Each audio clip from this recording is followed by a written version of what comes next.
Salut à toutes et à tous, bienvenue pour ce 11e épisode de la 5e saison de Cold Facts. Un épisode un petit peu plus spécial puisqu'on a décidé avec Greg de faire les tops et les flops des 5 clubs de National League dans l'ordre du classement. Ne vous inquiétez pas, il n'y a pas d'ordre de préférence. Mais avant ça, on a décidé de faire les tops et les flops, ou les déceptions, on va dire, générales de ce que nous a appris cette première partie de championnat de National League.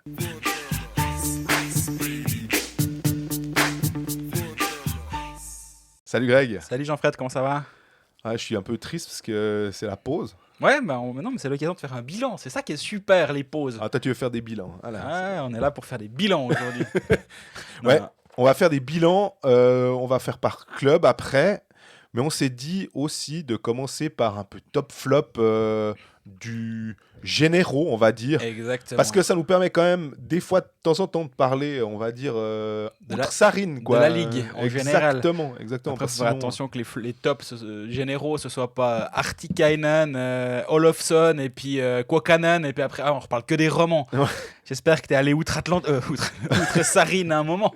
Je suis allé outre-sarine pour... Allez, vas-y, donne-moi ton premier top de ce début de saison. C'est pas forcément, on s'est donné aucune règle l'un l'autre, on s'est pas concerté, on a chacun été un peu dans son coin sur comment on voyait cet exercice. Donc ça peut être des joueurs, ça peut être peu importe quoi.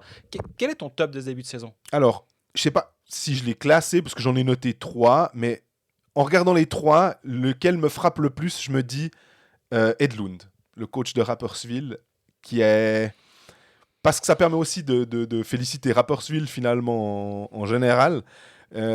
J'étais un de ceux qui les voyaient cravacher, peut-être en disant « Ah ouais, les demi-finales lors du Covid, là, l'année passée, de nouveau très bien classés, mais qui sont sortis en quart par Davos en 7 matchs alors qu'ils menaient 3-0, si je dis pas de bêtises. Il n'y a plus Tomlinson, ils vont chercher Edlund. Ça passera pas quand même tout le temps. » Et puis...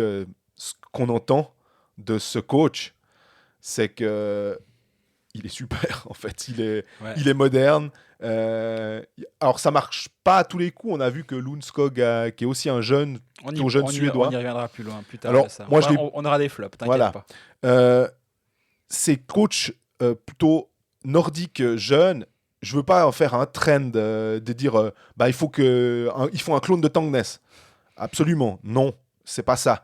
Mais c'est dingue de voir que Yannick Steinman fait assez juste tout le temps, en fait.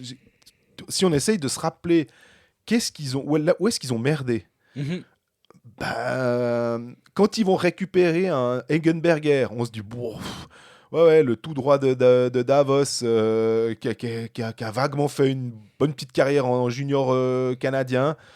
Non, en fait, ça devient un vrai joueur de hockey qui est en équipe de Suisse. Quand il récupère Tyler Moy, alors c'est un autre... on y viendra. Un autre joueur, tu te dis, c'est moins risqué comme pari, mais voilà, Voardou, Baragano, et Bichère, ils ont vraiment fait que des trucs assez justes. Ils ont un Chervenka qui marche sur l'eau. On y reviendra. Quand tu auras cité toute la ligue, du coup, on sera bon, on aura mis top. Rapperswil. Donc... Non, mais même les Lamers, les Vetter, franchement, je trouve que ce contingent, il est vraiment cohérent en plus. T'imagines les deux qui n'ont pas été cités là, comme ils doivent mal le vivre. Alors Schröder aussi.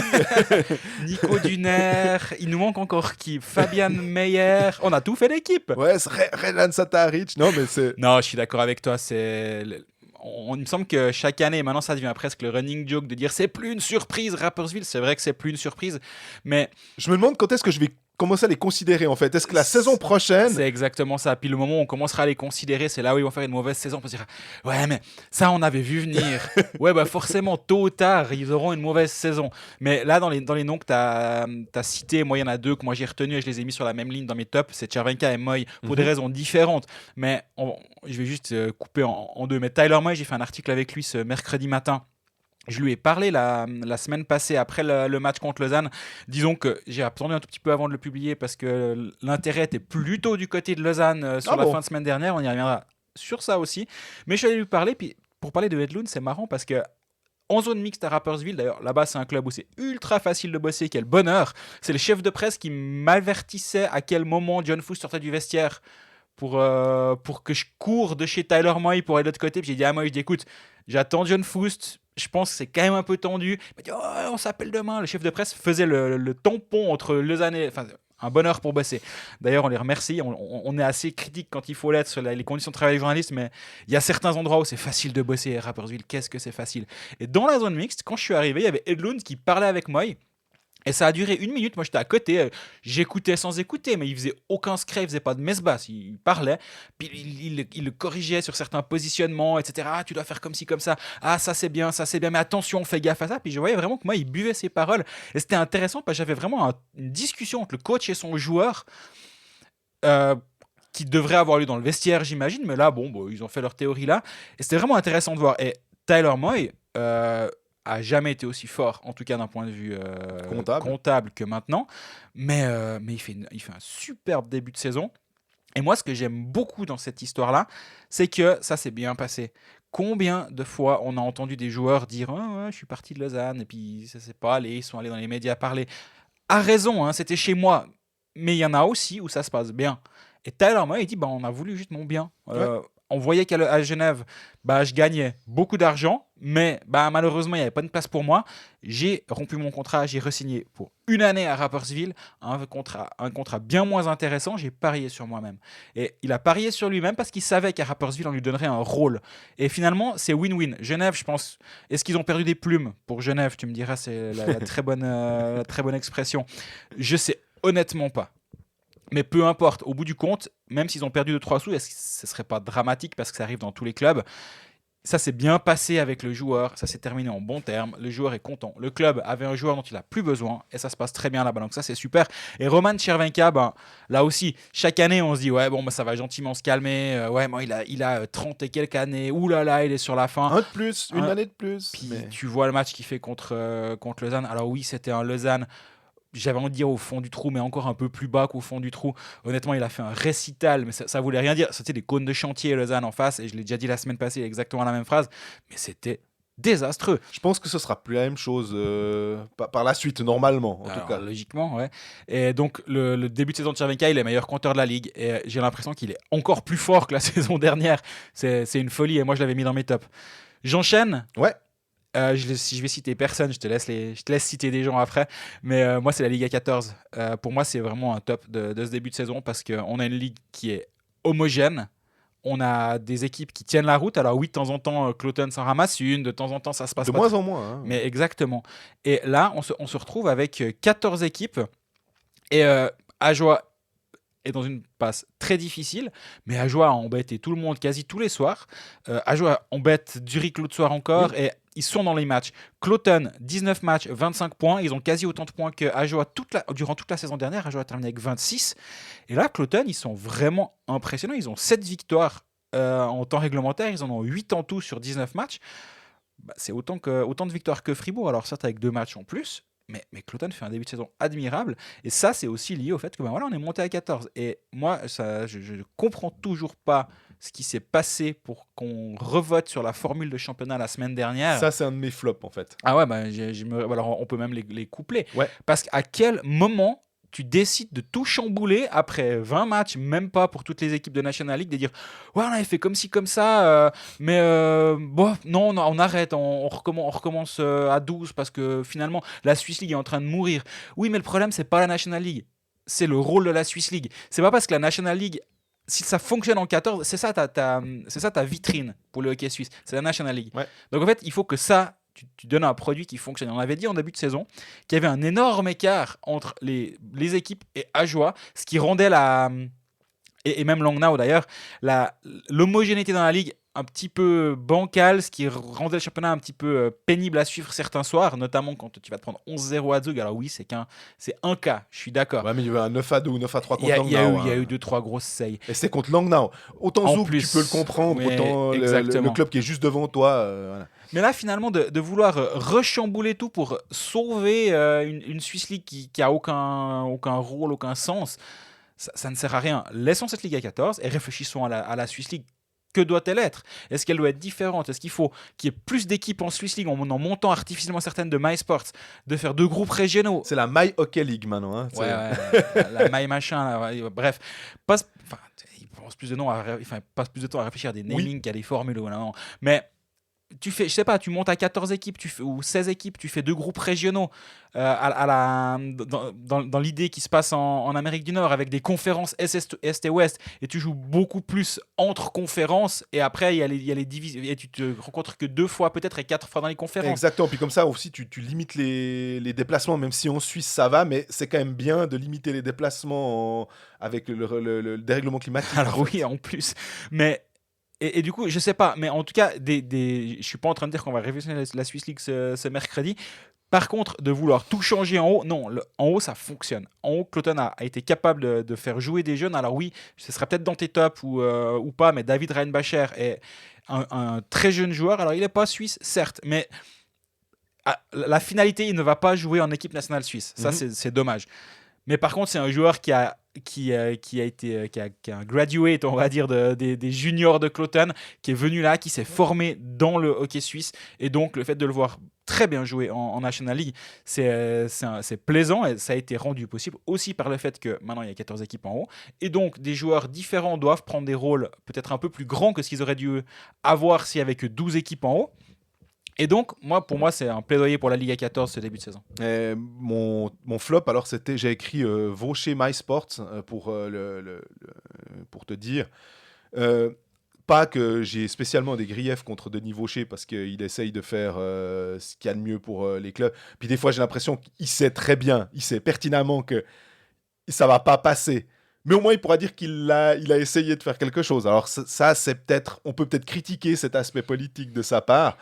Mais en même temps, on est en Suisse, je le comprends aussi, je vais pas lui jeter non plus la pierre. Mais je suis complètement d'accord, j'étais pas favorable à une Ligue à 14, je le suis pas forcément toujours, même si ça marche pas si mal que ça. Mais par contre, de venir après 2 mois, puis de faire, ouais, alors non, finalement, non, laissons sa chance au produit. Enfin, je veux dire, c'est vraiment... donc pour moi, ça, c'est clairement un flop. Il faut ouais, je sais pas, faisons 2-3 ans à la rigueur pour voir si la formule est viable. Mais sinon, non, il faut pas commencer à toucher. Puis comme tu le dis, hein, la Swiss League, ma foi, penchez-vous dessus un peu plus franchement, plutôt que d'essayer de reporter la faute ou d'essayer de... Parce qu'on essaie de ménager la chèvre et le chou, puis ouais, mais bon, parce que la relégation, la promotion, c'est quand même intéressant. Ouais, mais alors la relégation directe qu'on n'a plus depuis je sais pas combien d'années, je me rappelle même pas. Donc, ouais, je voulais dire, moi, j'ai pas souvenir de ça. Alors parce qu'on a fait ces formules de barrage et de trucs comme ça, et puis j'ai l'impression qu'on avait ce tour même qualificatif, même en 96, à l'époque de Chaux-de-Fonds, Getse et Lausanne. Donc, ouais, vraiment, on a toujours essayé de ménager et de pas faire des promotions directes.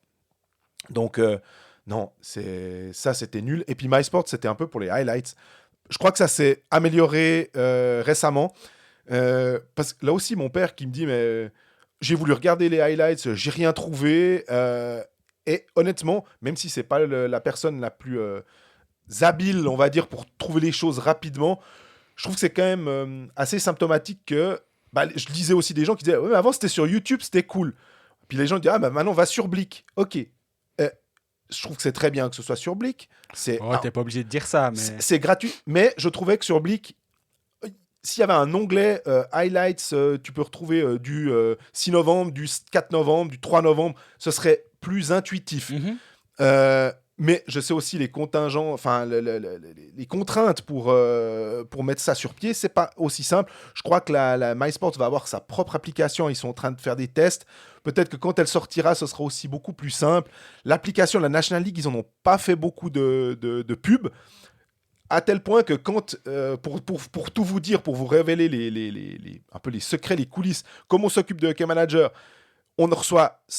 Vraiment, tout le temps, quelqu'un qui nous dit « Ah, si jamais vous avez oublié l'assist de X, ouais, puis en fait, vous savez déjà, je sais déjà qu'il s'appuie sur OK Info, l'application qui n'est pas officielle, qui ne mettent pas à jour. Et puis, j'envoie, je dis « Ah non, mais il faut regarder l'application, celle-là de la SIHF ou l'application de la National League. » La personne « Ah, merci, je ne connaissais pas. » Donc, quelqu'un qui suit beaucoup le hockey, qui ne connaît pas l'application de la National League. Tu vas regarder dessus, des fois les highlights, ils sont pas bien coupés, ils sont pas bien mis. Voilà. Mais il y a un moyen de... Mais je trouve que ça mérite d'être amélioré. Voilà. Ouais, je pense qu'il y a eu une révolution qui a eu lieu à ce niveau-là cet été. Et c'est vrai qu'il y a pas mal de marques qui doivent être prises pour que ça fonctionne. Là, je pense que c'est en train de s'améliorer. Mais c'est intéressant ce que tu dis. Je vais peut-être faire remonter acquis de droit chez nous pour les highlights. Mais effectivement, nous on les diffuse tous par l'intermédiaire de MySports. Moi, ce que j'aime bien dans ce qu'ils font, c'est qu'on a des highlights, des comptes rendus qui sont plus longs. Oui, Et on voit pas plus, juste les buts. on voit plus de hockey. Et ça, je trouve chouette. Ça c'est un côté que je trouve positif. Moi, j'ai un dernier top. Et je suis un peu emprunté pour celui-ci parce que j'avais mis Spacek, que j'avais pas vu venir à ce niveau-là. Tout le monde disait Schlappick et Spacek, puis on avait l'impression que c'était un petit tic-tac, Chapi chapeau. Puis longtemps, je me suis dit, ouais, bah, je mets Schlappick et Spacek dans mes tops. C'est les chaussettes de l'archiduchesse. C'est un peu ça. Mais en fait, il n'y en a qu'un des deux qui a continué sur un début de saison vraiment très bon. Il a 21 matchs, 21 points. Schlappick, il a 21 matchs, 11 points. Et ce qui me met un petit peu mal à l'aise dans cette histoire, c'est que Ambry est en train de vraiment couler depuis quelques temps. Mais quand même, c'est un joueur, forcément, on ne peut pas connaître tous les joueurs. Et c'est aussi facile après de dire « Oh, c'était sûr !» Ouais, non, c'était pas sûr. Non. Mais... que l'un des deux explose, que ça se passe bien, c'est très probable. Mais même, disons, quand tu as les champions du monde finlandais qui viennent de KHL ou des joueurs qui viennent de championnats moins huppés et qui ont un pedigree un tout petit peu moindre, c'est pas anormal de les regarder un peu de haut. Par contre, il faut aussi se dire, ouais, lui vraiment, il est vachement fort. Par contre, le problème, c'est qu'Ambry gagne pas. Donc, je l'ai mis dans mes tops, mais je suis un petit peu... ouais... Je suis moyennement convaincu par celui-là, je dois bien t'avouer. Moi, j'ai mis dans les tops. On va faire assez vite parce on est déjà un peu long. J'avais mis Rubec Sairiervi. Alors, Rubec, qui est blessé en ce moment, mais qui est un gardien qui s'est imposé immédiatement comme le titulaire à Zurich. Et puis, Sairiervi aussi, parce que il faut reconnaître on bave devant Tom Ernest, on est en pamoison devant Lettonen, et puis Sairiervi, on pensait bien qu'il allait être bon quand on avait vu. Absolument. Mais il n'est pas dans un contexte aussi favorable que les deux autres, les deux précités, ou même Vatanen, la même chose. Et qu'est-ce qu'il est fort, hein. Il marque des buts en prolongation aussi, pour dire, donc il vient soutenir l'attaque.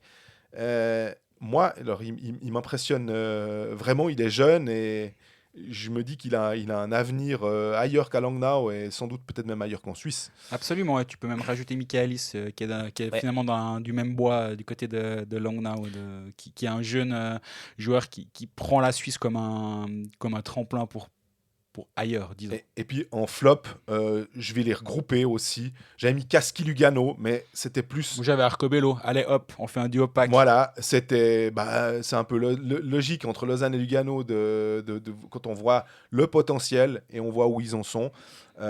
Gianni Nazzi, ça, pour l'instant, j'aime bien le move, hein, entendons-nous bien, quitte à changer de coach, de virer Max Orley, de prendre un jeune qui fait partie du mouvement junior, qui est là depuis un moment, qui va faire jouer des jeunes. On voit Zanetti et compagnie. Donc ça, c'est vraiment... Je suis complètement pour. Lui coller comme mentor Mattia Latalo, le père de Santeri, très bien aussi. Force est de constater que c'est plus compliqué que ça pour l'instant. Donc, et la quintessence de tout ça, moi, c'est Kaski. Là aussi, je ne vais pas mentionner Hockey Manager parce qu'on l'avait... Notre team valeur l'a mis à 13-5 et je pense que c'était complètement raccord avec les points qu'il avait marqués avant en venant de KHL, mais quelle déception en fait. Finalement, il a pas d'impact. Alors, je vois pas les matchs de Lugano en permanence, donc je peux pas effectivement juger si... Oui, mais alors, il a des expected chances de marquer de 12 000, puis en fait, il a vraiment pas de bol. Mais malheureusement, on va quand même regarder froidement les points et de voir... Ouais, puis les résultats, si Lugano est premier, Pikaski à 3 points, tu dis bon, c'est pas un problème. Exact. Par contre, Lugano est complètement à la ramasse et Pikaski aussi. Et moi, je rajouterais Arcobello parce que c'est un petit peu lui aussi qui cristallise. Hein. Qui cristallise ça, parce que ça doit être le leader de cette équipe, ça l'est absolument pas. Donc moi j'avais mis lui. Après je veux encore juste même dans mes deux flops, donc il y avait Arcobello. Les deux autres c'est Svoboda, mais ça on aura le temps d'y revenir. Et l'autre c'est les dirigeants de Berne, parce que moi j'arrive pas à comprendre le move qui a eu lieu ce week-end avec le licenciement de Lundskog. Le timing aussi. Justement. En fait, ok, tu as décidé de te séparer de Lundskog visiblement après la défaite à Lausanne, parce que c'est comme ça que ça s'est passé, il faut être clair. Ils vont perdre 4-1 à Lausanne, ils sont pas bons. Lausanne est dans une journée un peu spéciale. C'était un bon match de Lausanne, un très bon match de Lausanne, mais Berne a été franchement mauvais. Tu décides de t'en séparer, écoute, tu lui dis, écoute Johan, merci, mais demain tu viens pas au match. On envoie l'entraîneur des juniors élites, on envoie Marc Lutti, on envoie 3 fans sur le banc, c'est complètement égal, on envoie Ebet s'il faut. Pour un match avant la pause équipe nationale, viens pas quoi. Merci, au revoir, bonne soirée. Non, ils le mettent sur le banc. Ok, ça veut dire que tu lui maintiens ta confiance entre plein de guillemets tout en écrivant un communiqué de presse qui va partir. Mais bon, bref. À 3-1, j'imagine qu'il disait tant mieux, on n'aura pas l'air trop couillon sur ce coup-là, on va le licencier dans la foulée. L'équipe tourne le match, il gagne 4-3, tu t'es juste tiré une balle dans le pied. Alors oui, je comprends l'idée. Il y a la pause équipe nationale, il y a une semaine derrière pour travailler. Ouais, puis il devait partir, je crois, si j'ai bien compris. Outre-Atlantique le lendemain, puis il voulait lui dire face à face. Ouais, dis-lui dans le quart en rentrant de Lausanne, parce que de toute façon, tu sais qu'il va partir. Donc, ce match contre Zurich, tu peux mettre n'importe qui sur le banc et que tu perdes à la maison contre une bonne équipe de Zurich, c'est vraiment pas grave. Visiblement, c'est pas Lundskog qui fait gagner le match, vu qu'ils ont. Enfin, tu penses pas que si tu gagnes, ça va être grâce à ton coach. Donc, si tu penses que tu gagnes, ça sera autrement, vu que tu vas t'en séparer quoi qu'il arrive. Et le timing, il est désastreux. Et Berne est 6e. Et j'ai bien aimé, dans la Berner Zeitung, que mes collègues à Zurich ont repris, et qu'on a bien à 3 bandes, que nous, on a traduit en français derrière. Mais les Untersander et Chervet qui disent, et qu'on a laissé parler, et ça, c'est un détail qui est intéressant, ils ont été très critiques envers leurs dirigeants. Et la service communication a dit feu quoi, allez-y, parlez. Et Reto Kirchhofer, journaliste jusqu'à la saison dernière. Exactement. Je suis pas en train de dire que tous les journalistes font juste. Par contre, ceux qui étaient journalistes savent les besoins des médias, savent ce qui est bien pour les médias, savent comment traiter les médias. Et Reto Kirchhofer l'a fait très bien. Puis ils ont le droit de critiquer leurs dirigeants. Enfin, je veux dire, à ce moment-là, on n'est pas en dictature. Enfin, absolument. Beaucoup, et d'ailleurs, ça me fait penser que vous en avez parlé au Pécaliste. Tu as mentionné, tu as dit moi à Berne, je vois un grand nom. Et je réfléchissais un petit peu. J'ai 2 noms comme ça qui me viennent, mais tu me diras ce que tu en penses, si c'est crédible, si c'est jouable. Deux noms qu'on peut lier à la Suisse, c'est Claude Julien, parce qu'il est passé. Mais je sais pas, je me suis demandé s'il n'avait pas des. Il voulait plus coacher pour des problèmes de santé, mais ça, c'est comme ça. Mais il est venu faire à Ambry du consulting, on va dire. Et puis en matière de consulting, mais lui, il est encore sous contrat avec les Vancouver Canucks jusqu'à la fin de la saison 2023, si je dis pas de bêtises. Donc cette saison, c'est Travis Green qui va aider la Suisse. Il est passé par Berne. Il est passé par Zug, en par tout cas. Par Zug, t'as raison. Et je me dis que ça... Alors après, il faudrait qu'il fasse un buy-out, parce que Vancouver le paye, je pense, quand même vraiment très très bien, puisqu'il a été licencié alors qu'il venait de re-signer pour 2 ans. Donc je pense qu'il a un bon contrat. Et puis, mais Berne, comme tu le dis souvent, c'est une place tellement forte du hockey que s'il y a quelqu'un qui peut offrir un vrai contrat, un vrai coach comme Guy Boucher et compagnie, ça peut être Berne. Ouais, je suis d'accord. T'as dit le nom de Guy Boucher. Guy Boucher, il ne travaille plus depuis 2019. Il était coach de Ottawa depuis, il ne fait plus rien. Ce qui se dit, c'était pas mal la Suisse. J'aimerais bien y retourner, peut-être. Il a que 51 ans, mais c'est pas une question d'argent. Je pense que ça, il est bon pour un moment. Mm-hmm. Mais j'ai aucune idée, en réfléchissant aussi. Ouais. T'as dans les noms qui tournent en Suisse en ce moment, il y a Mark Crawford qui est tout le temps présent dans toutes les bouches depuis. Dès qu'un banc est libre, le nom de Crawford sort. Moi, il y a un coach que je veux voir en Suisse une fois, c'est Vaclav Varada. Ah oui. Et lui pourrait tout à fait fonctionner. Maintenant, il est moins clinquant, tu sais. J'ai l'impression que... Il est moins clinquant peut-être. Après, moi, je trouve que la connexion Berne-Amérique du Nord, elle me semble tellement logique que c'est presque dans l'ADN de Berne d'avoir des Canadiens. Je sais pas, peut-être que je dis une bêtise, mais quand Di Domenico signe à Berne, on dit mais c'est tellement logique que ce joueur, comme il est, signe à Berne. Et je sais pas. Et puis, on a le Suède qu'il faut changer. Alors, on veut quoi ? On veut un Canadien. pour avoir un peu... Surtout qu'il y a eu Jalonen avec la Finlande, ça avait fonctionné avec Jalonen, mais est-ce qu'on repart C'est toujours un peu cet aspect, on en a déjà parlé plusieurs fois, c'est la gauche-droite politique. Quoi. Ouais. Si tu vas voir à droite comment ça se passe, ça, c'est pas mal, ça m'a attiré à droite. Ah ouais, non, mais c'est pas si bien, donc je repars à gauche, ouais, je repars en Amérique du Nord, je reviens en Europe, je repars en Amérique du Nord. Et cette alternance-là pourrait... Mais Varada, entre Bern et Zurich, il va forcément être dans la course, parce que Zurich, on rappelle, cherche aussi un coach. Et ça qui est intéressant, c'est qu'actuellement, on a deux énormes marchés qui sont sur le marché en l'occurrence pour un coach et ça se tire un peu la bourre. Si un coach a le choix entre Bern et Zurich et que les deux vont leur faire des offres, il n'y aura pas de problème d'attendre Zurich pour la saison prochaine et de dire non mais ça va très bien aller, j'attends volontiers. Ça va être intéressant à suivre, mais un des deux bancs sera pour Varada, je serais vraiment vraiment pas surpris.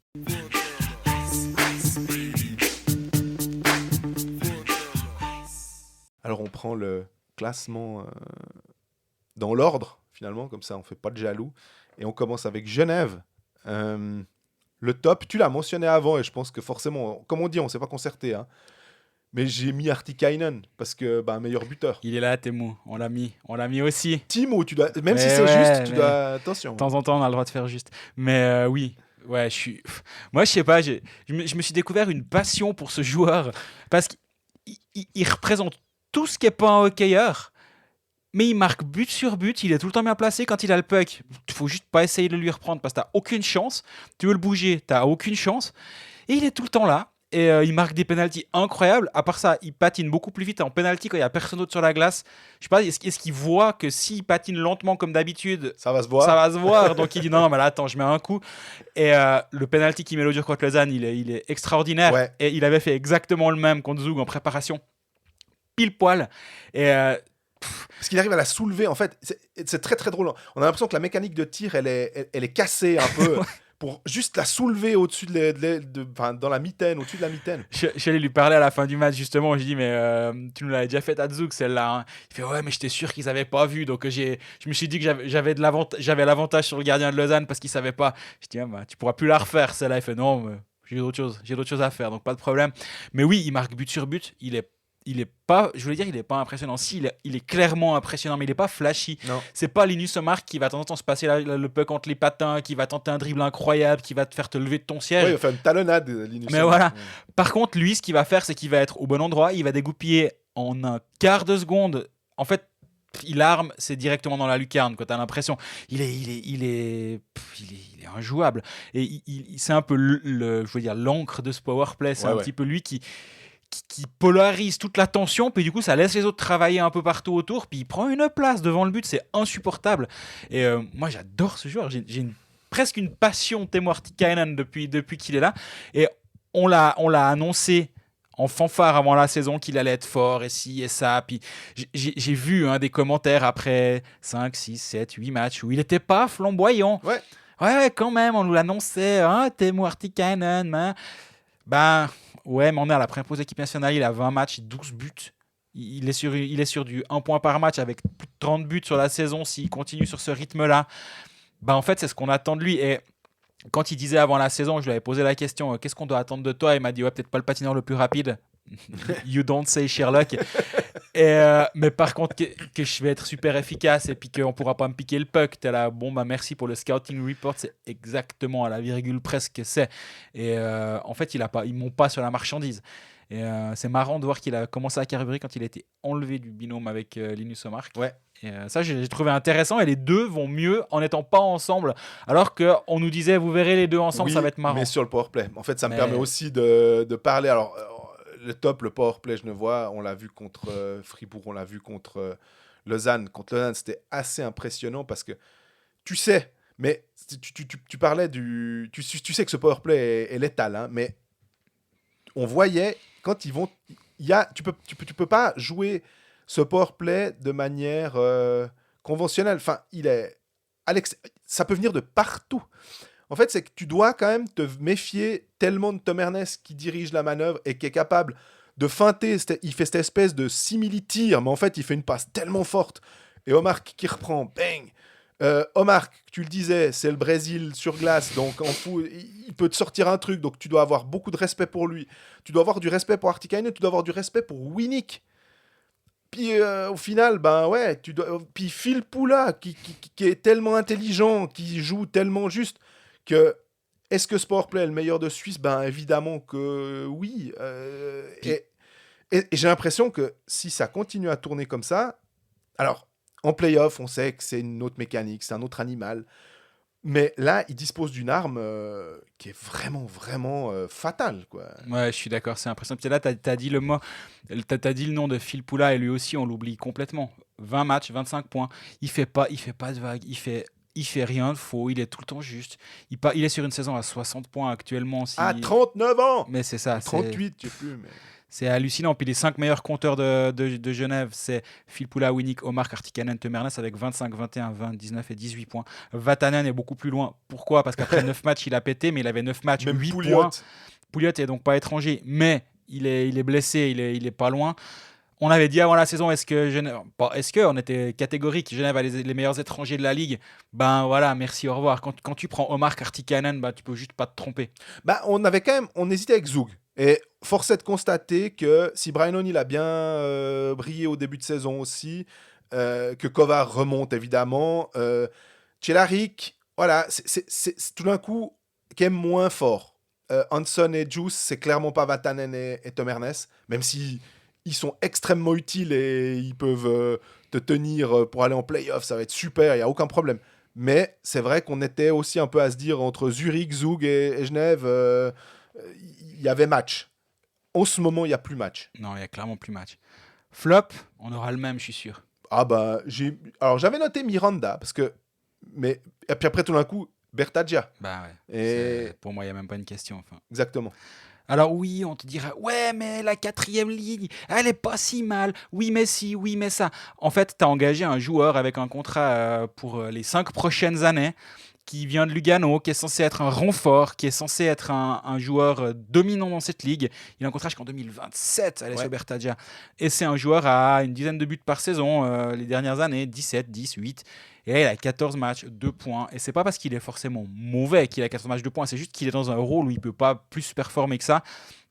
Il joue ses 8-10 minutes par match. De temps en temps, il marque un but. Ben voilà, le dernier, c'était à Cloton. Mais avant, il n'avait rien fait pendant 5-6 matchs. Ben ouais, il joue en quatrième ligne, en fait, le pauvre. Donc, bah, c'est pas sa faute, mais l'engagement de Alessio Bertaggia, on l'a dit quand même plusieurs fois à ce micro.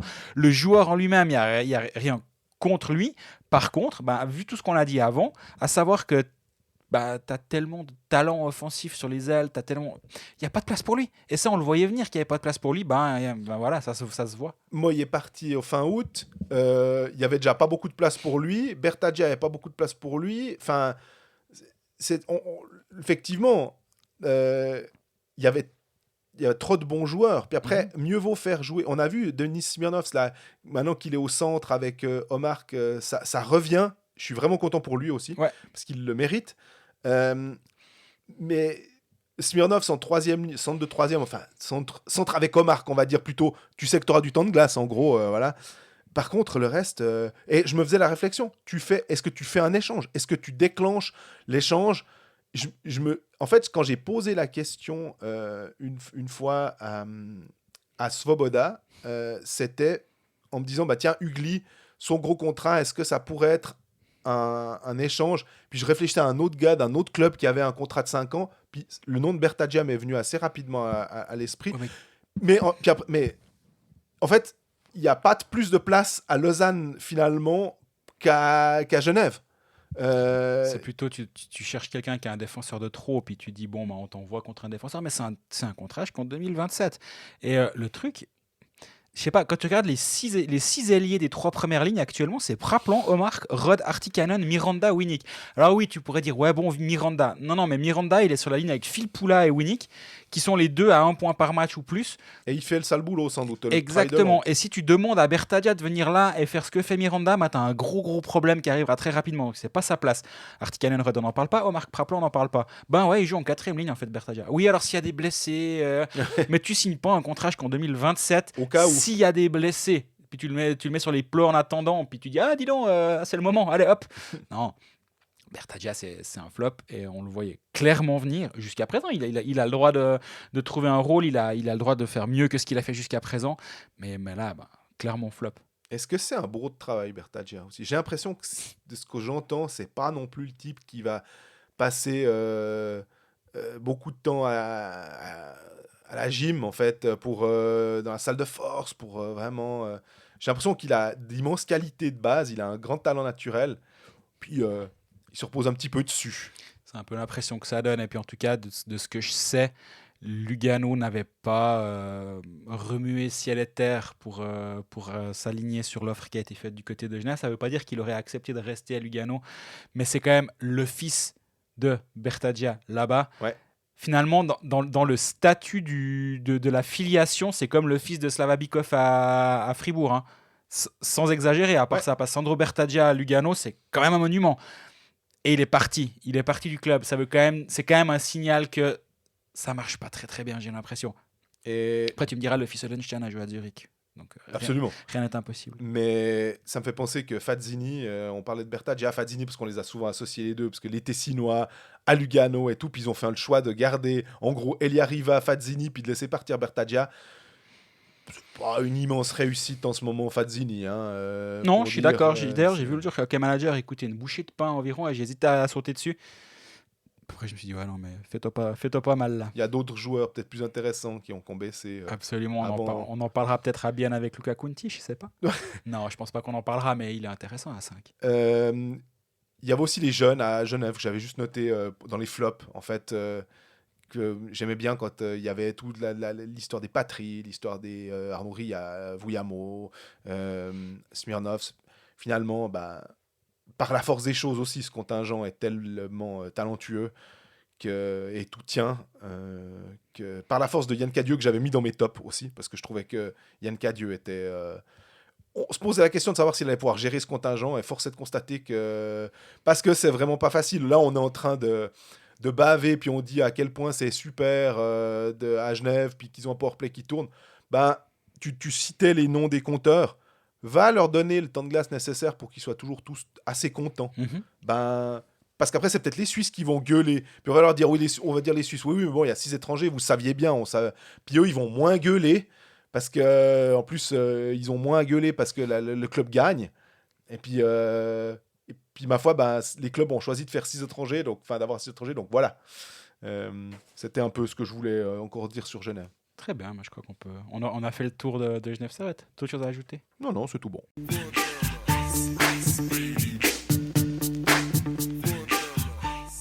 On enchaîne avec Bienne, qui a égalé le record du championnat de Suisse, qui était détenu conjointement par Fribourg de la saison passée, avec 10 victoires, et Ambri Piotta, je crois, dans les années 98-99, quelque chose comme ça. 10 victoires de rang. Waouh! Et puis finalement, on a toute l'impression qu'ils ne série, savaient plus perdre. Et ils ont su. ils sont menés 4-2 par Rappi, mais bim, ouais, on joue 5 minutes, on en plante 3, c'est fertique. Et puis là, quand ils étaient menés à Lugano, tu dis, bon, Ouais. pas grave, ça va aller. Puis ouais, ils ont quand même trouvé un moyen de perdre. C'est ça, ils ont trouvé un moyen de perdre. Dans les tops, alors on en a déjà parlé, c'est la H2O, cette ligne Offer, Haas et Olofsson, qui est vraiment, pour moi, la meilleure ligne de Suisse. On a parlé du powerplay de Genève. Tu voulais juste rajouter un truc Ouais, le d'ailleurs. powerplay de Genève est à 30%. Enfin, ça veut rien dire. Ça veut juste rien dire. 30%, c'est hallucinant. Et puis là, cette ligne qui tourne à 5 contre 5, qui est vraiment intéressante, elle a l'air bien construite. Enfin, les joueurs se trouvent, et parce que Offer aussi est finalement celui qui nous impressionne le plus, parce que assez haut niveau, Olofsson est au niveau. Offer, on savait qu'il était bon, mais je dirais qu'il patine un petit peu plus que ses qualités. Là, il voit vraiment s'il y a un trou de souris, il va glisser le puck, quoi. Il est assez incroyable. Super signature de Steinegger, on l'avait déjà dit à l'époque. Il a ce flair pour aller chercher des joueurs que on sait qu'ils sont bons ou qu'ils sont pas mal. On se dit vraiment à bien, ils peuvent pas aller chercher un type un peu plus de plus haute valeur, on va dire, puis ils le mettent dans un système qui leur correspond super bien. Je me demande quel va être là, le prochain move de Steinegger. C'est qui il a dans son viseur, en fait. pour améliorer son équipe, qui est Ouais, déjà vraiment pas mal. c'est intéressant de voir la saison de Fabio Hoffer parce que oui, il a plus d'1 point par match. Actuellement, il est à 22 points en 18 matchs. Mais il a eu un coup de chaud pendant 5 matchs où il met 2 points, 2 points, 4 points, 2 points, 2 points en 5 matchs. Donc il fait 12 points en 5 matchs. Du coup, le reste de la saison, il fait 10 points en 13 matchs, ce qui est complètement respectable. Hein. Mais il a vraiment eu ce coup de chaud incroyable. Et c'est là où on a vraiment parlé de la H2O, de Hoffer, Olofsson, etc. Et effectivement, cette ligne, elle est assez impressionnante. Et moi, j'avais mis Jesper Olofsson parce qu'on avait pas mal parlé de lui avant la saison, justement. Est-ce qu'il va être capable de tenir le niveau? Est-ce que si, est-ce que ça? Puis il a 14 matchs, 8 buts, plus d'1 point par match aussi. Il a été blessé. Il n'a pas eu un début de saison facile d'un point de vue santé, mais il est vraiment bon. Et lui aussi, il a eu ce coup de chaud pendant les matchs où cette ligne a tourné à plein régime. Et c'est intéressant de voir comment il s'est adapté hyper rapidement du côté de Bienne. Et il continue sur ce qu'il faisait à Langnau finalement. Est-ce qu'il y a des joueurs à part ça à Bienne qui arrivent et qui s'adaptent pas en fait? J'essaye de réfléchir comme ça en me disant ceux qui sont arrivés, parce que quand Brunner est arrivé, il s'est bien adapté. Quand Kunti est arrivé, il s'est bien adapté. Quand Hoffer arrive, il s'adapte plutôt pas mal. Quand on a Kessler qu'on fait monter, ça va pas trop mal. Ouais, je suis d'accord. Puis en fait, quand tu disais ça, ça me faisait penser à l'exact opposé. Est-ce qu'il y a des joueurs qui explosent à Lausanne? Et en fait, c'est toujours c'est étonnant de voir la différence entre l'avant et l'après dans certains clubs. Et comme c'est peut-être aussi la qualité du club et ça devient presque un peu une sorte de running joke aussi. De dire, mais à Bienne, tout est calme, tout est ci, tout est ça. Ah là-bas, c'est super, partout ailleurs, c'est nul. Ouais, mais au bout d'un moment, quand tu vois concrètement ce qui se passe et que saison après saison, ça se passe bien, que visiblement les gens sont contents, que Guillaume Maillard débarque là-bas. Alors lui, il a quand même fallu se mouiller la nuque en partant de Lausanne pour aller à Bienne en termes d'ambiance. Parce que lui, s'il revient à Lausanne, il va pas reconnaître le club, je pense. Mais il faut quand même un peu se mouiller la nuque à la hauteur d'Yverdon quand tu fais Lausanne-Bienne, parce que sinon tu te prends un choc thermique, c'est pas possible. Et il arrive là-bas et il dit c'est vraiment super ici. Il donne une interview au Journal du Jura où il dit un peu ouais, c'est super là, ça me fait tout bizarre d'être dans un environnement comme celui-ci. Ouais, en fait, au bout d'un moment, il faut aussi croire quand les joueurs nous disent des trucs et quand nous on rapporte certaines paroles, c'est aussi pas juste pour dire du bien aveuglément de Bienne, c'est que c'est un Et peu dit du mal Ouais, exactement. C'est un peu aussi le sentiment, ce qui est dégagé par une Il y a un organisation. ADN presque. Mais vraiment. Qui, à mon avis, ruisselle de partout.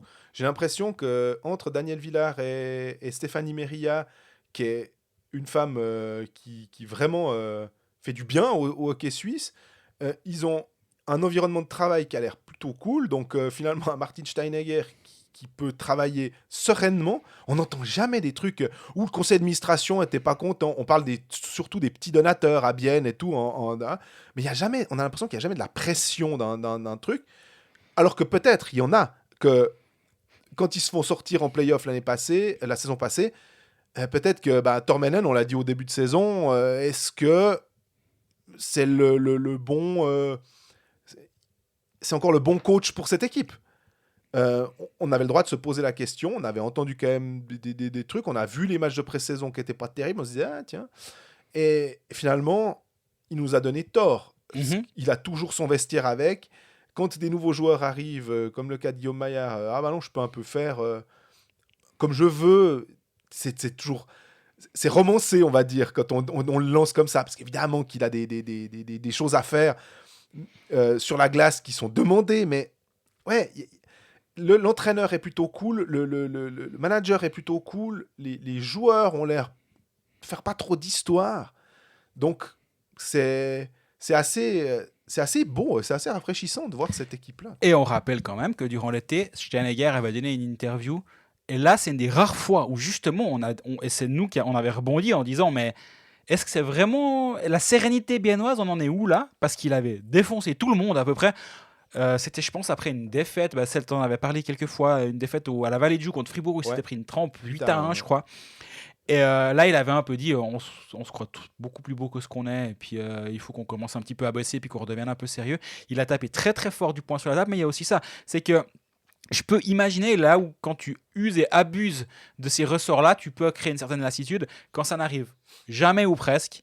Quand Steinegger tape sur du poing sur la table et va publiquement dire Bon, là, c'est n'importe quoi. Là, tout le monde se dit « Oh !» Ouais, et ça a eu un effet impressionnant. Et là, Bian, ce début de saison, il est au-delà de toute attente, en tout cas à ce micro, parce qu'on ne s'attendait pas à Bian aussi bien. Parce qu'il faut quand même rappeler que virtuellement, ils ont le même nombre de points que Genève. Ils ont 2 matchs en moins, 6 points de retard. Donc dans les faits, ils sont virtuellement leaders, mais en tout cas, ils sont pas virtuellement bien en ce début de saison. Ils sont clairement très très bien. Dans les flops, j'en ai mis 3, mais c'est 3 joueurs. Hein, et c'est flop, faut le dire vite, toujours de la part d'une équipe qui est... Ce terme, on en fait toujours... Enfin, c'est top et flop, quoi, mais ça veut pas dire... Déception, peut-être. Voilà, on attendait plus. Exactement. Mais c'est vrai que c'est plus... nuancé. Ouais, non, mais top flop, ça claque un peu plus pour journalistiquement parlant, on va dire. Mais Noah Delémont, je suis un peu déçu. J'aurais bien voulu qu'il ait un peu plus de temps de glace, mais il doit le mériter aussi. Hein. C'est sans doute que, pour l'instant, il est un peu à mi-chemin, quoi. Il n'arrive pas encore à se tailler une vraie place dans ce contingent. J'avais noté Damien Brunner qui, malgré son but contre Lugano, j'ai l'impression que le poids des ans aussi, il n'avait pas Kunti. Et c'est peut-être ça aussi que... J'allais rétorquer ça, effectivement. Ils ont peut-être tellement l'habitude de jouer ensemble que finalement, il a besoin de son Luka à côté pour performer vraiment. Mais il aurait peut-être pu performer un peu plus sur le powerplay, un truc comme ça, et il ne le faisait pas. Puis j'ai noté Étienne Froidevaux, mais c'est vraiment pour noter quelque chose. C'est quand même que ton équipe va bien quand tu commences à trouver ce genre de flop. Hein. Exactement. C'est que c'est pas... Ouais, le fleuve tranquille, on va dire. Mais tu sais, qu'en moment, j'hésitais, je regardais aussi qui je voulais mettre. Puis j'hésitais presque à dire, ouais, mais Tony Rayala, finalement. Est-ce que vraiment, il est pas un peu... Puis en fait, il a 9 buts, il a un demi-but par match, il part sur du 26 buts cette saison. Alors oui, il a un peu moins de passes décisives, mais il fait du Tony Rayala. Et non, donc après, je réfléchissais un petit peu. C'est vraiment dur, hein. C'est vraiment compliqué. Et je te rejoins, on pourrait attendre un petit peu plus d'un Noah Delémont, mais en même temps, faut quand même remettre dans le contexte. C'est un tout jeune joueur, il a que 20 ans. Hein. Ouais. Il a que 20 ans, Noah Delémont, puis il joue quand même déjà sa deuxième saison dans l'élite. Il a 33 matchs la saison dernière, là il en a 16 cette saison. Et il joue sa dizaine de minutes par match, donc il est intégré tranquillement. Mais effectivement, nous, on aime aussi bien à ce micro voir quand il y a un Ren Bachir qui explose. Déjà, alors je sais, c'est parce que tu penses aussi à OK Manager et tu dis, super. Mais ça reste le fait que quand on voit Sidler jouer à Lausanne, on se dit, bon, il fait plein d'erreurs, il perd des pucks et ci et ça. Mais par contre, qu'est-ce que c'est cool de le voir porter le puck, d'essayer de produire offensivement, de se développer. Donc ça, on aime bien. Et là, tu dis, ouais, ce serait cool qu'il ait un poil plus de temps de glace et puis qu'il puisse un peu plus se développer rapidement. Mais il a que 20 ans. Et à 20 ans, d'avoir déjà une place dans la rotation d'une équipe de National League, c'est déjà pas une mince affaire. Donc, on va lui laisser encore un petit peu de temps à Noah.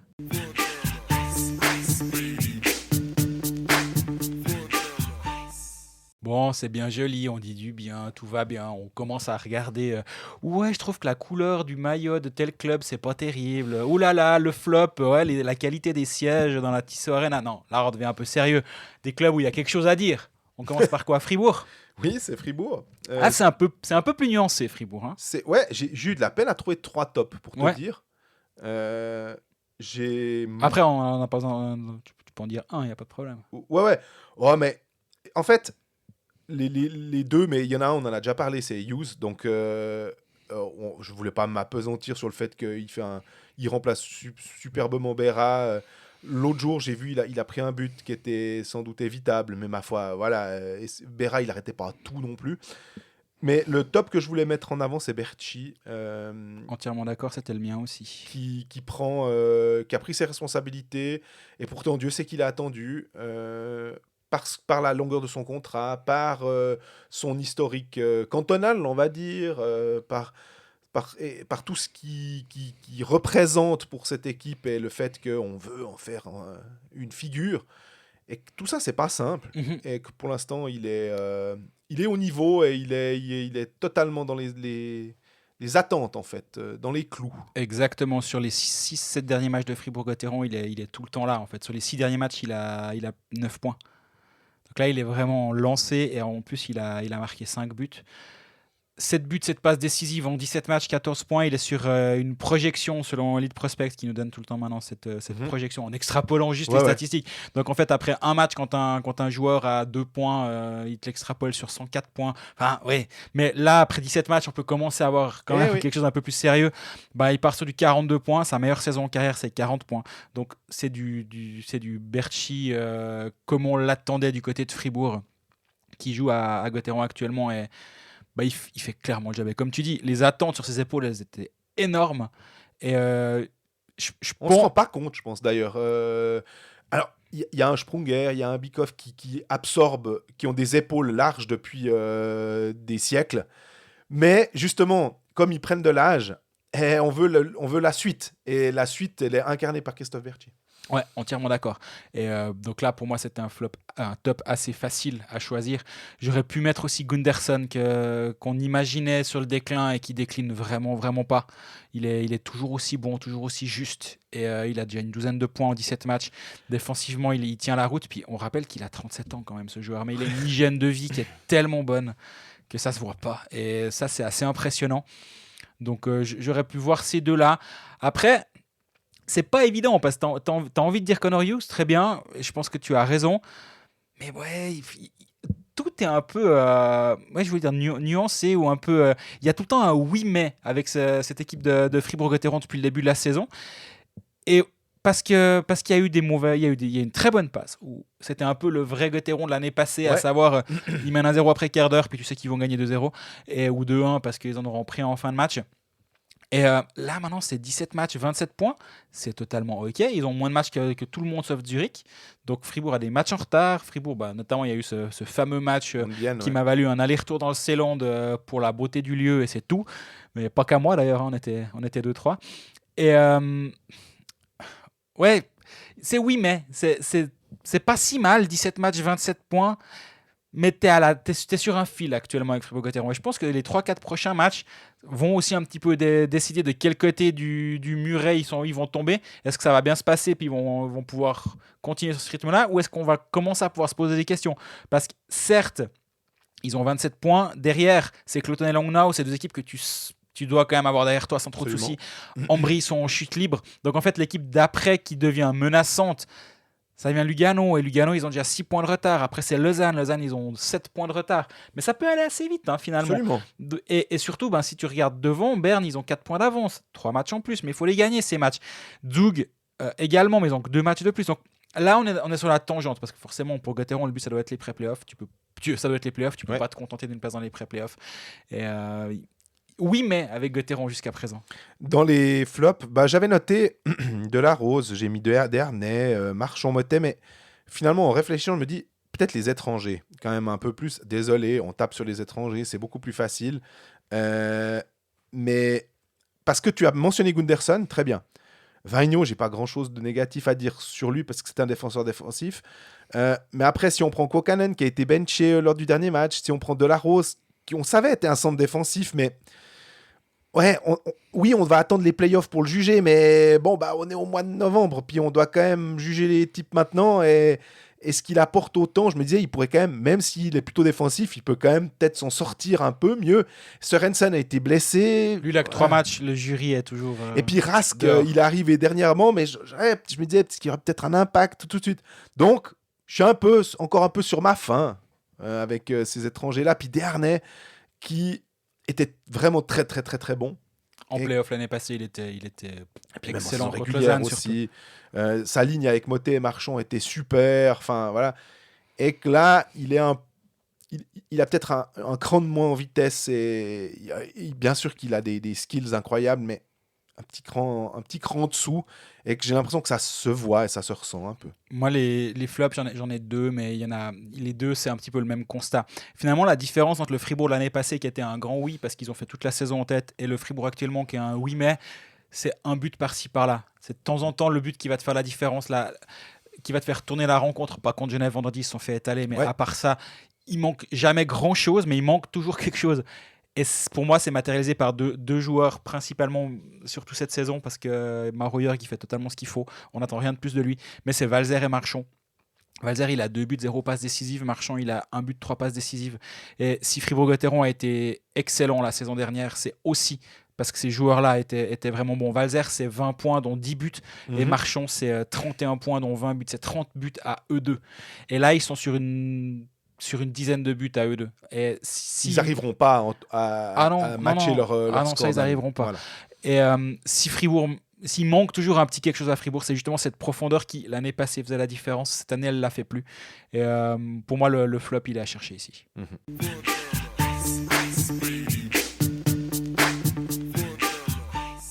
On enchaîne avec Lausanne. Alors, on a tellement parlé de Lausanne qu'on va essayer d'en faire peut-être un petit peu moins aussi. Avant de parler des tops et des flops, je pense que là, on doit quand même un peu se pencher sur l'actu du Lausanne HC. Oui. Alors, vous l'avez forcément vu, lu, entendu, décrypté depuis vendredi dernier, mais il y a quand même eu un changement d'apparence. Comment dire, ils ont rebrassé les cartes. Cosmétique, tu voudrais dire. Ouais. D'apparence, ils ont rebrassé les cartes, puis ils ont redonné une main.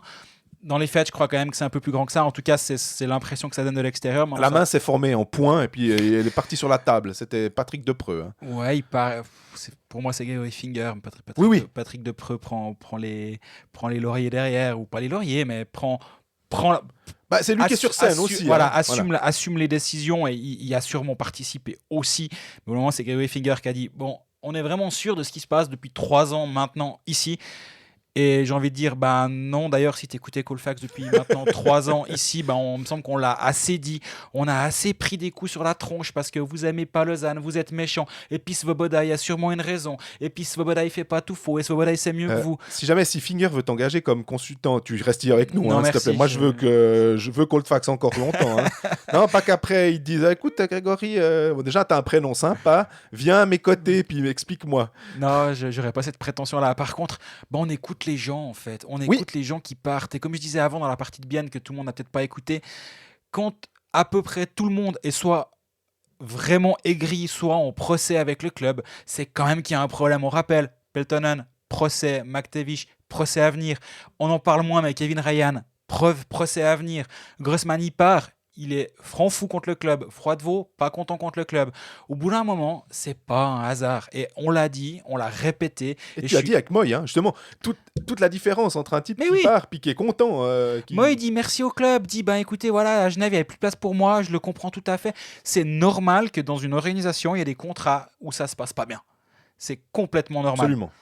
Par contre, si c'est 3 par mois et en plus à chaque fois ça finit soit devant un tribunal, soit avec un joueur qui s'éponge dans la presse pour dire que c'était une catastrophe, là il y a peut-être une pattern à remarquer. Et moi je trouve complètement fou que vendredi, lors de la conférence de presse, on dit...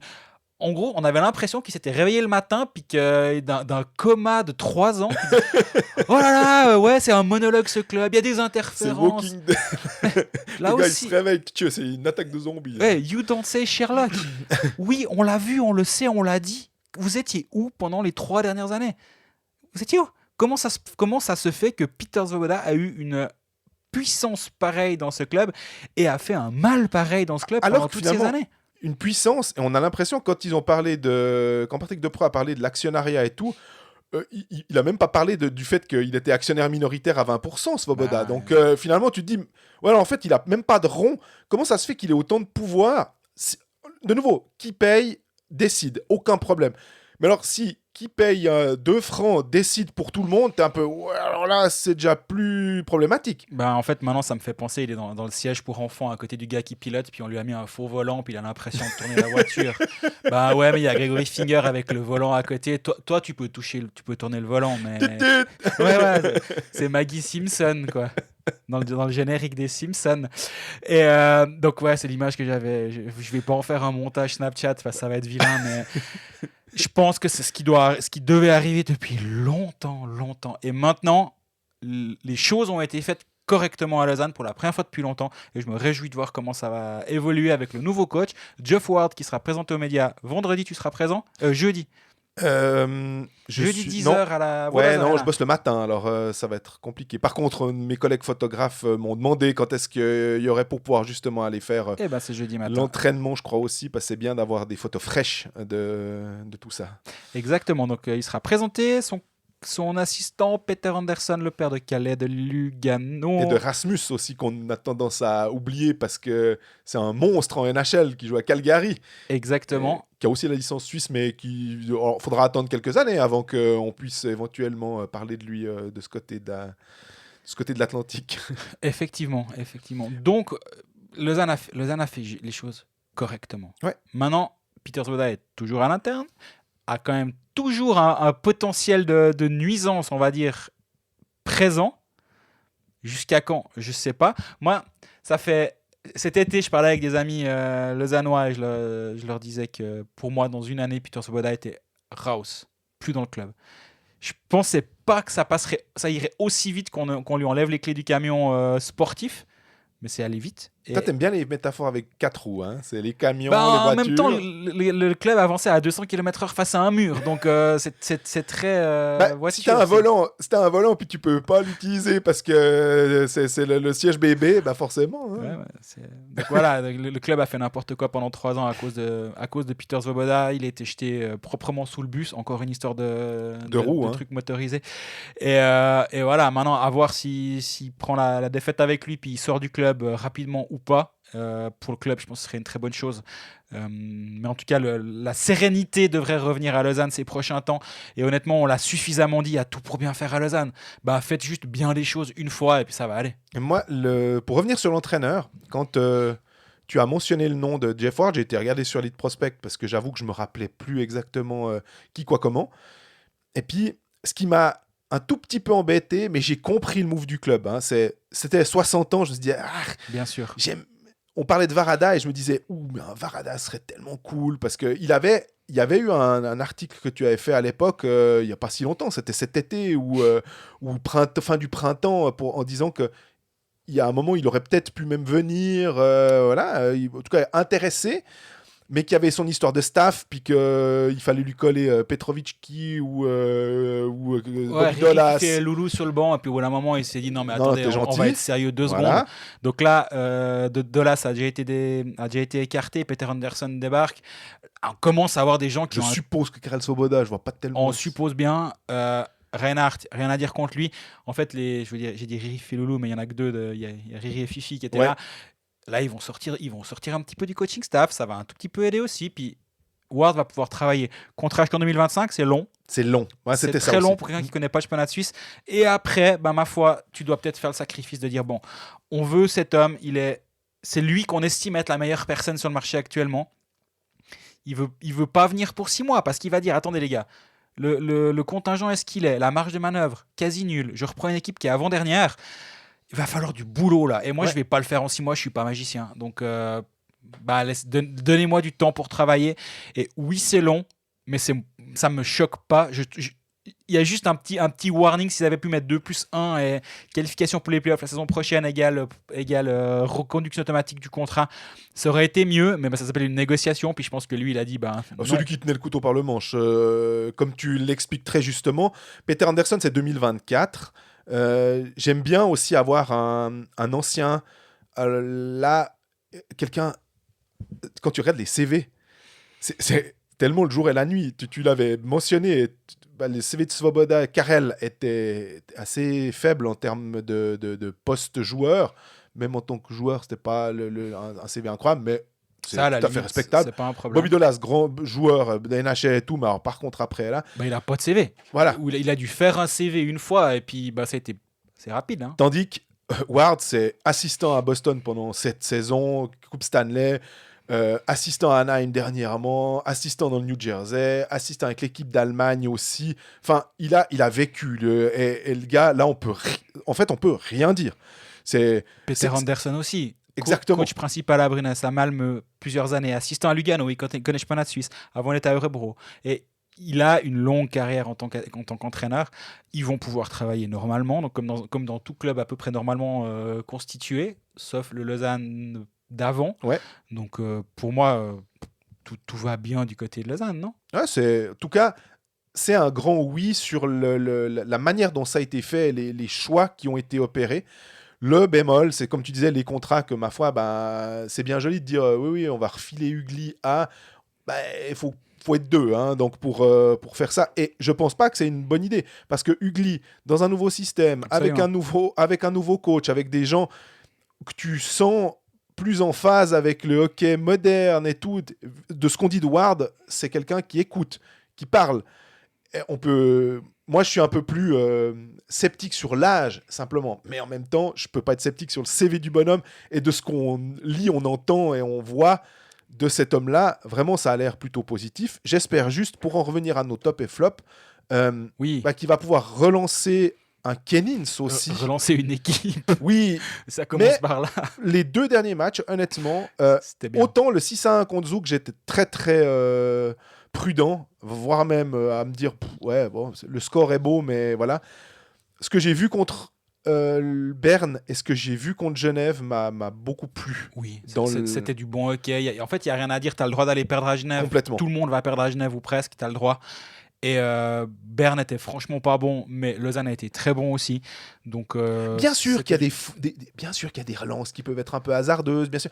Mais l'état d'esprit était. Moi, on me dit aussi que dans le vestiaire, mine de rien, il y a un super état d'esprit et que vraiment ça se passe bien, à tel point que la personne qui a vu ça était étonnée.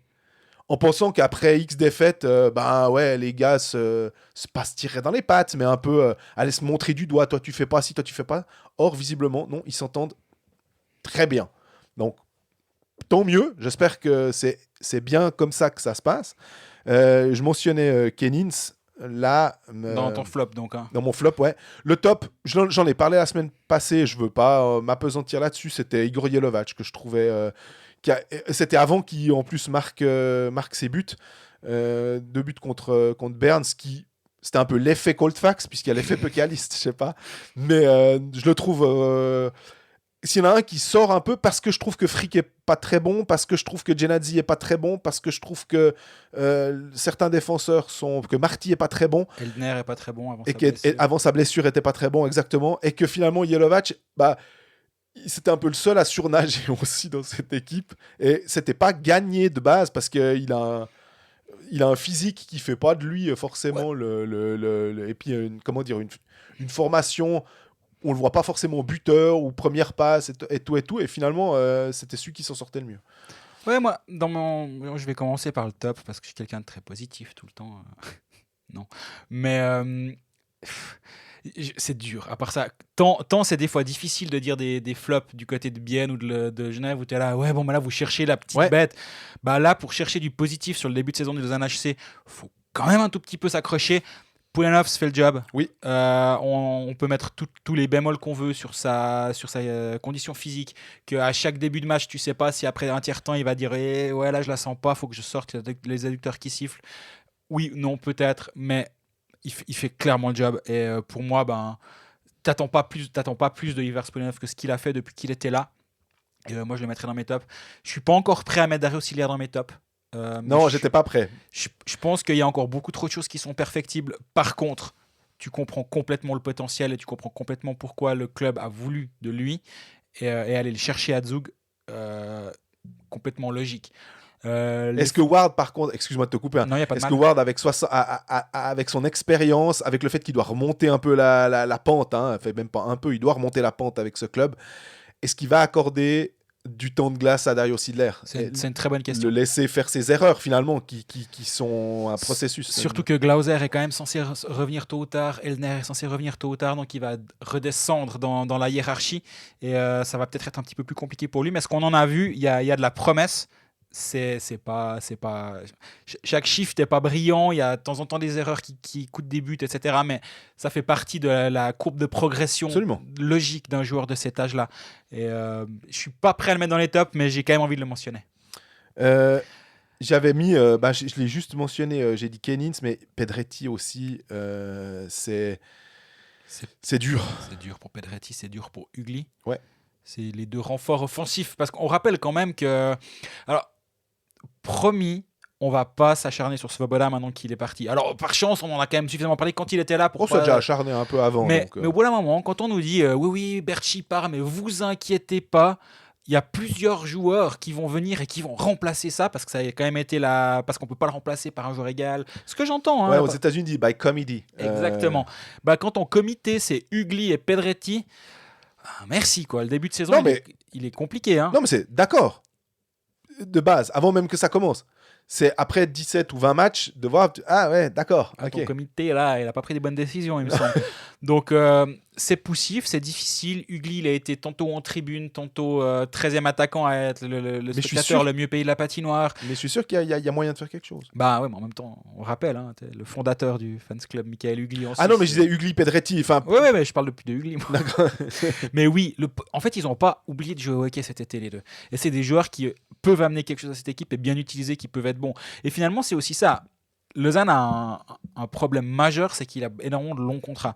Mais finalement, il a des longs contrats avec des joueurs qui, sur le papier, bien utilisés, peuvent fonctionner. Donc en fait, maintenant, tu as deux options. Soit tu trouves un moyen de t'en débarrasser, ça va être cher, ça va être difficile. Soit tu trouves un moyen de les faire bien jouer. Et je pense qu'on va d'abord commencer par là. On va commencer par essayer de les faire bien jouer.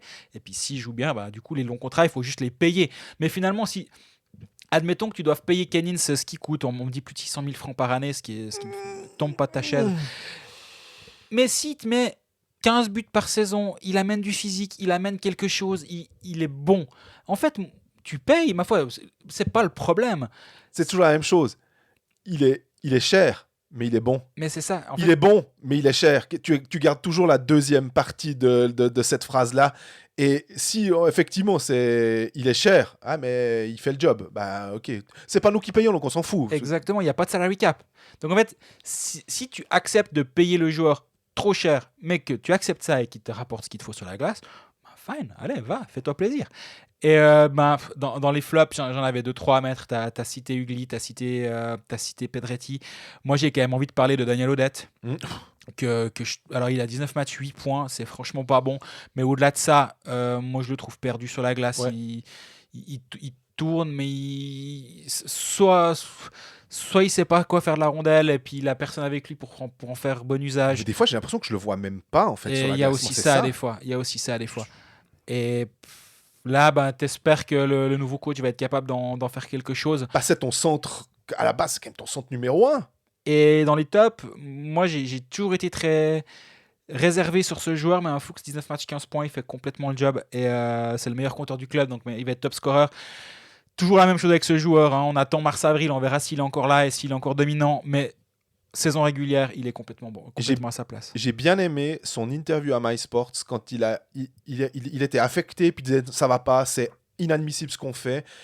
Je voyais poindre une partie de leadership finalement, et c'est aussi ce que toi tu mettais en exergue, dire je prends qui à l'interview. Là je me disais, est-ce que peut-être Jelovac, est-ce que peut-être Fuchs sont des joueurs qui peuvent se révéler dans cette passe difficile et devenir par définition des leaders de ce club. Et...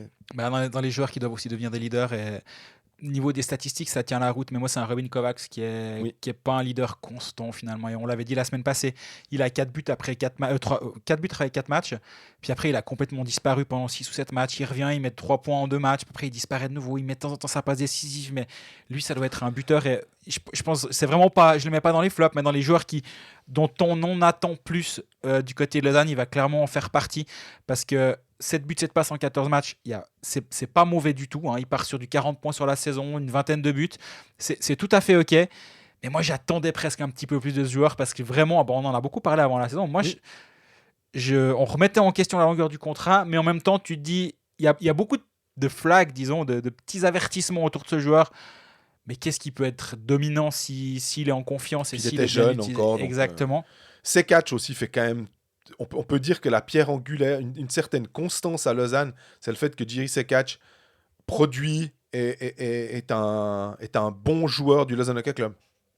Bien sûr, il est à son point par match depuis le début de saison, et puis il dégage pas la même puissance et la même impression de toute puissance qu'en fin de saison dernière, mais il est bon, il est vraiment bien. Et puis en fait, quand je pense qu'en parlant, tu dis ok, tout ça mis bout à bout, tu dis, c'est pas foutu. Ouais.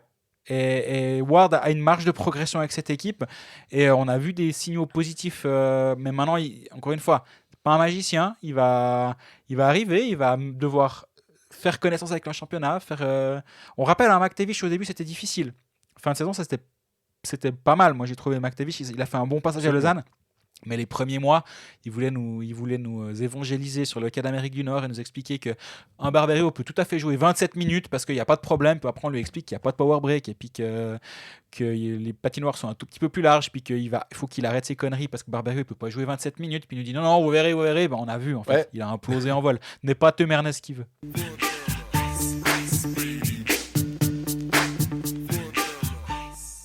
On parle du HC Ajoie. Alors là, mon pauvre ami, il se passe des trucs. Hein. Alors là... Non, De Vos en tribune. Ouais, donc Dieu en tribune, c'est quand même compliqué. Psychodrame dans tout le Jura. Cyril Pache, notre confrère du matin, sort l'info le jour du match. Visiblement, c'est une sorte de Watergate jurassien. Je vais pas le dire avec l'accent jurassien parce que ça ferait plaisir ni à toi, ni à moi, ni aux jurassiens. Ça ferait plaisir à personne. Mais du coup, depuis, chasse aux sorcières. Ils ont lâché les vouivres au cul de Cyril Pache pour le bouffer, je pense. Et voilà. Oui, alors ok, c'est une grosse histoire. Geoffrey nous a d'ailleurs dit qu'il a reçu un nombre d'appels. Je crois que non, mais il nous a pas dit. Je crois qu'il a dit sur le plateau des Pécalistes. Ouais. Vous vous rendez même pas compte le nombre de. Non, mais t'as vu qu'est-ce qui se passe avec De Vos c'est bon, quoi. C'est un joueur, oui, très important. Oui, c'est une sorte de micro-tremblement de terre. Il avait fait 427 matchs, je crois, de consécutifs. Ça, c'est presque le plus chaud, quoi. C'est que tu te dis, bon, bah, la suite, la série s'arrête. Mais au bout d'un moment, est-ce que vraiment c'est à ce point grave ? Je sais pas. Il a plus d'un point par match. C'est un des rares qui est capable de marquer. C'est le meilleur buteur du club. Non, Brennan a plus de buts. C'est le deuxième meilleur buteur avec 7 buts. Mais c'est le meilleur compteur. Oui, c'est une décision ultra forte. Ouais. Avant la pause d'équipe nationale, tu peux même pas te dire, écoute, ce soir on t'a ménagé, mais c'est parce que back-to-back, on sentait bien qu'il fallait, puis là il manque Pilet, donc on a... Mais j'aime bien j'aime beaucoup le move de Philippe Péchan. Je suis désolé, parce qu'à un moment, c'est qui décide. C'est pas Phil-Michael De Vos. Désolé, et c'est pas Lettonen qui décide, c'est pas Sprunger qui décide, c'est pas Omar qui décide.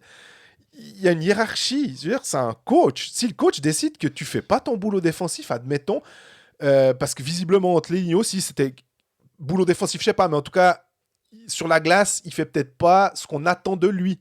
S'il décide un peu de faire à sa sauce, puis qu'il marque ses 2 points par match, mais que le club perd, je trouve que l'entraîneur, il est entièrement légitime.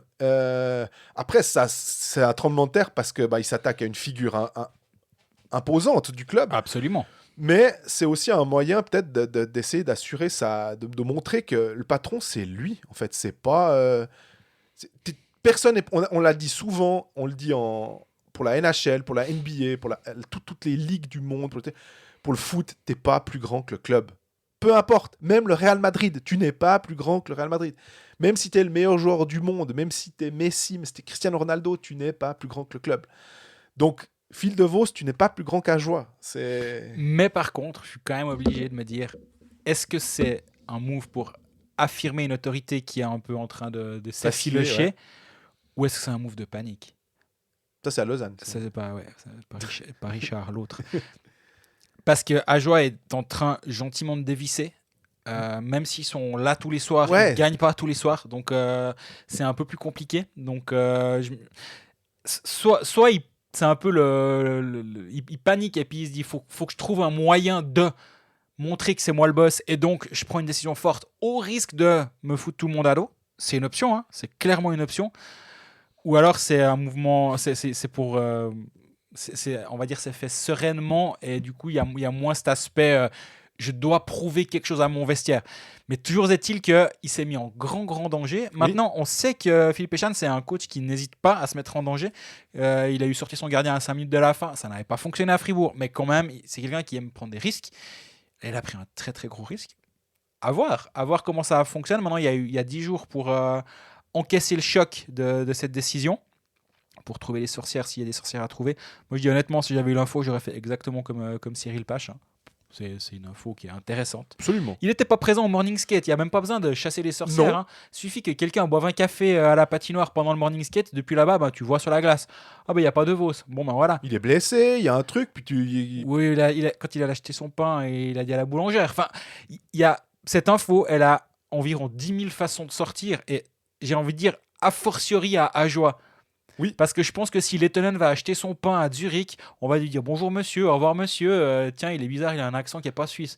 Mais c'est peu à Zurich. C'est ça. Tandis que du côté de Porrentruy, quand tu vas acheter ta baguette, je pense que la boulangère, elle elle se dira mais bon match ce soir. Surtout, ouais, bon match. T'es là depuis 2015, ça fait 7 ans, tu fais partie des meubles. Hein. Donc, je comprends que ça sorte, ce genre de truc, c'est inévitable. Donc, mais pour moi, il y a eu des proportions à cette histoire une proportion qui est démesurée. Et en même temps, ça me plaît qu'il y ait une telle proportion qui est prise parce que ça veut dire c'est passionné. Mais oui, ça vit pour ce club, ça vit pour les résultats de HC Ajoie. Ils sont pas en train de dire c'est reparti, on va au fond et puis on est en train de perdre nos matchs. Non, il y a de l'émotion autour du HCA. Donc moi, je suis pas choqué par ça. Et au prochain match, il sera sur la glace, puis on parie qu'il met 2 buts, une passe. J'espère, parce que dans une de mes équipes Hockey Manager, il est là, donc j'ai pas voulu le sortir en me disant que je crois qu'il allait prendre de la valeur, donc voilà. Mais non, mais t'as tout résumé. Si on prend les tops et les flops, un top, je pense. Après, tu l'as juste dit en étant non, c'est lui le meilleur buteur du club, c'est TJ Brennan. Ouais, il est impressionnant. Et finalement, j'avais mis aussi Julien Vauclair parce que je trouve que la marge de manœuvre qu'il a comme directeur sportif, elle est vraiment ténue, mais vraiment ténue. Il a dû refaire, en gros, il est encore en train de... On est encore sur une partie de l'ère Gary Sheehan, il faut être clair et net. Lui, il essaye de construire... En fait, il met des rustines sur le... Non, mais c'est vrai, Hazen et De Vos, c'est pas ses joueurs. Donc, le Duc, c'est pas son joueur. Il doit faire en sorte... Asselin, c'est pas son joueur, il doit faire en sorte d'amener autre chose. Gauthier, c'est pas si mal que ça. Il n'est pas là pour mettre des chiers de poing, mais il fait le job. TJ Brennan, on pensait sans doute pas qu'il allait être aussi fort et dominant. Ouais. Il a l'air d'être super à l'aise dans cette équipe-là. Il est ultra dominant.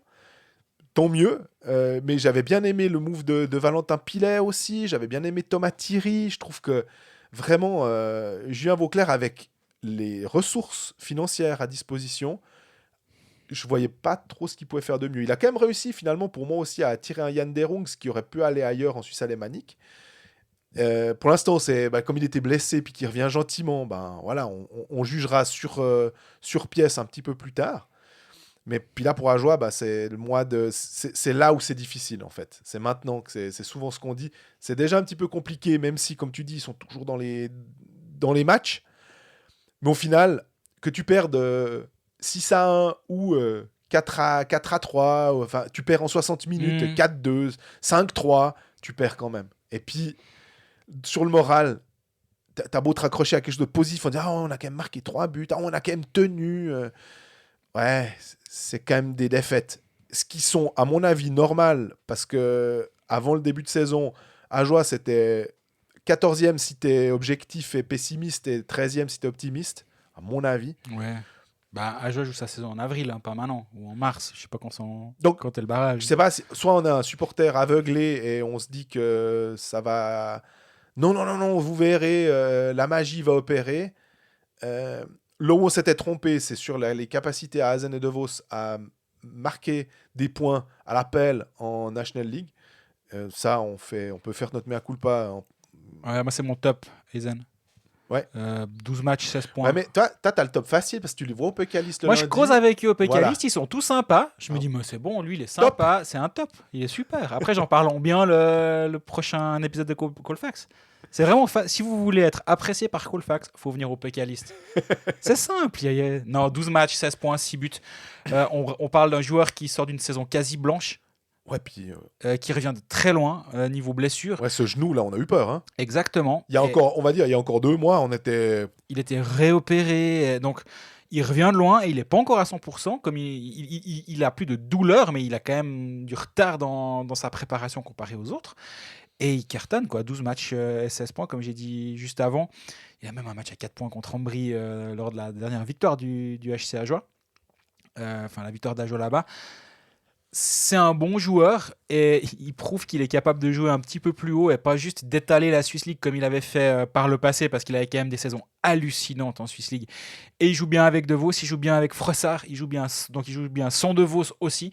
Puis, ouais, franchement, pour moi, c'est clairement ça. Je ne voyais pas qui mettre d'autre. J'aurais pu imaginer avant le match du week-end, mais j'y réfléchissais pas, mais à un Valentin Pilet qui est une très bonne surprise. Bah oui, il a dégoupillé contre Zurich et pour moi il est rentré plus dans la considération pour un top sur ce début de saison, mais il fait son job défensif, il fait exactement ce qu'on pensait qu'il allait faire, à savoir être solide défensivement, être dur, être imposant. Offensivement on va rien lui demander, d'ailleurs il donne rien, c'est pas grave, c'est vraiment pas le problème. Mais je vais pas le mettre dans le flop pour autant parce qu'il a mis un coude à travers la tronche de Hollenstein, mais pas de top en tout cas. Et puis dans les flops, moi j'ai juste noté, mais quand tu as parlé de Frossard, je me suis dit, ah ben voilà. Ouais, ça pourrait. Et puis le Duc, je suis. Parce que aussi TJ Brennan est si fort que tu te dis, alors pourquoi le Duc il n'a pas réussi à faire aussi bien que ça après voilà. Hein. Mais ils venaient les deux du championnat autrichien, non si je dis pas de bêtises. Hein. Et Brennan s'est magnifiquement adapté et le Duc, c'est plus compliqué. Et il a pas. Il est dans une équipe où il doit avoir un impact en fait. Et Brennan a tout de suite un impact que le Duc n'a pas. Donc pour moi, c'est ces flops-là. Et puis Frossard. Frossard, je pense que c'est presque tout obvious de le mettre à cet endroit-là. Moi, il y en a un autre, mais au-delà, j'utiliserais le terme la déception plutôt que le flop. Moi, je m'attendais à ce que Gillian Colère ait un rôle à jouer. Très juste. Et il joue pas 10 minutes par match, de loin, loin, loin pas. Là, ces derniers matchs, il a joué 4, 3 et 9 et 3 et 4 et 4 minutes. Enfin, tout le temps... Il joue de temps en temps, quoi. Et il a une passe décisive depuis le début de saison et en même temps c'est pas son jeu qui est décevant parce qu'il a peu de temps de glace, c'est son rôle. Mais s'il a ce rôle-là, c'est sûrement parce qu'il ne convainc pas son coach. Et donc, bref, c'est l'œuf qui a fait la poule qui a fait l'œuf. On ne sait pas vraiment. Mais est-ce que c'est lui qui est mauvais, donc son coach ne lui fait pas confiance, ou il ne lui fait pas confiance et donc lui, il est mauvais, mais toujours, il n'a pas un rôle. Et en tout cas, toujours est-il que moi, j'attendais un petit peu plus de Gillian Colère. Et c'est ma déception du HC Ajoie sur le début de saison. Tu me fais penser, et je pense qu'il est blessé depuis quasiment le début de saison, c'est Lilian Garessu, que là aussi, en tant que jeune, qui a peut-être un peu...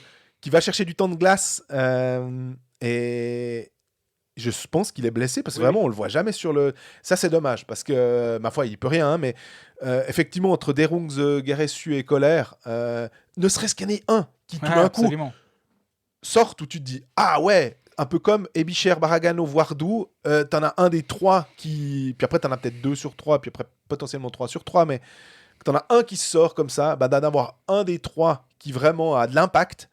Et ça m'aurait fait plaisir et je suis un peu frustré, mais ma foi, voilà, c'est comme ça. Il a que 19 ans, il a encore tout le temps devant lui, mais Absolument. là où je te rejoins complètement, c'est qu'on aurait bien aimé le voir exploser du côté du HCA, mais il reste encore quelques matchs.